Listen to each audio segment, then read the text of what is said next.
president. Det en viktig problemstilling som tas opp i denne interpellasjonen.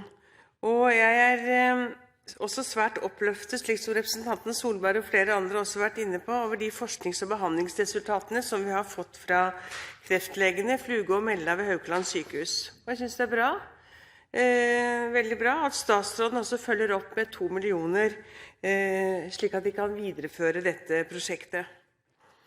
Og president, vi har vel alle fått mange henvendelser fra mennesker som er rammet av sykdommen og fra deres pårørende. Og det har gjort, og det gjør sterkt inntrykk, og ikke minst det møtet som det har hatt med helsevesenet. Det ikke tvil om at dette en pasientgruppe som har vært svært dårlig behandlet, og som har vært en kasteball i et system hvor faglig uenighet og prestisje har vært styrende.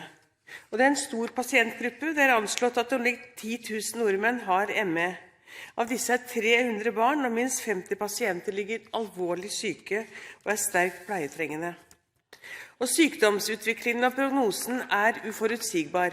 Noen kan gå tilbake til arbeid og utdanning, mens andre opplever en gradvis forverring. Og det også stor faglig usikkerhet rundt denne sykdommen, og det skyldes blant annet at det ikke en enkelt test som kan fastsette diagnosen, og det for lite kunnskap både om årsaksforhold og behandlingsmetoder. Og det kan selvfølgelig være noe av bakgrunnen for at helsetjenesten i alt for liten grad har tatt denne sykdommen på alvor. Men dette må bli bedre. Alle har krav på å bli møtt med åpenhet, med verdighet og respekt.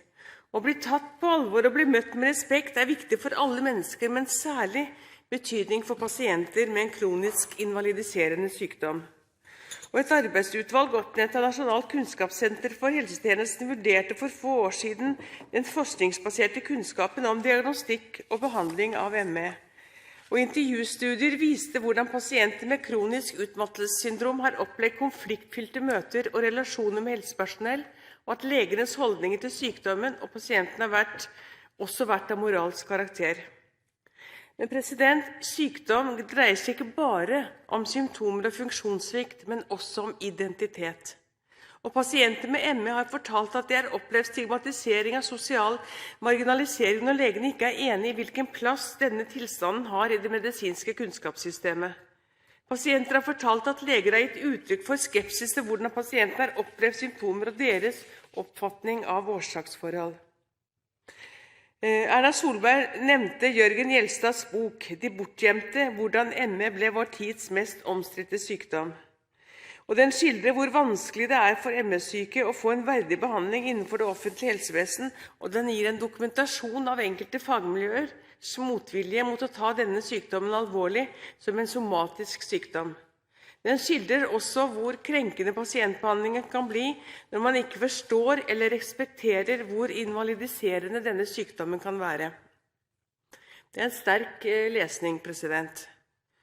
Og økt kunnskap om tilstand både hos helsearbeidere, trygdevesen og i samfunnet for øvrig kan bidra til en bedre dialog mellom behandler og pasient, der man gjensidig respekterer eventuelle ulike oppfatninger om sykdomsmekanisme, samtidig som man i stand til å etablere en felles plattform for videre samarbeid. Og det helt klart behov for mer kompetanseutvikling og forskning, for mer informasjon og undervisning.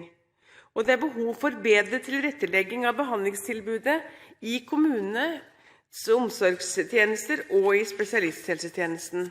I tillegg så må det legges til rette for bedre velferdsordninger. For ME-pasienter like mangfoldige som alle andre, og det store forskjeller i funksjonsnivå, derfor det behov for individuelle løsninger og tilpasninger. Så la oss håpe at resultatene fra Fluge og Mella sin forskning et vendepunkt når det gjelder forståelsen og behandlingen av ME. Men det kreves mer forskning for å øke kunnskapsgrunnlaget, og Høyre har øremerket 5 millioner i sitt alternative budsjett for neste år til denne forskningen. President, rent avslutningsvis så sa statsråden i sitt innlegg at de ville opprette en kompetansetjeneste.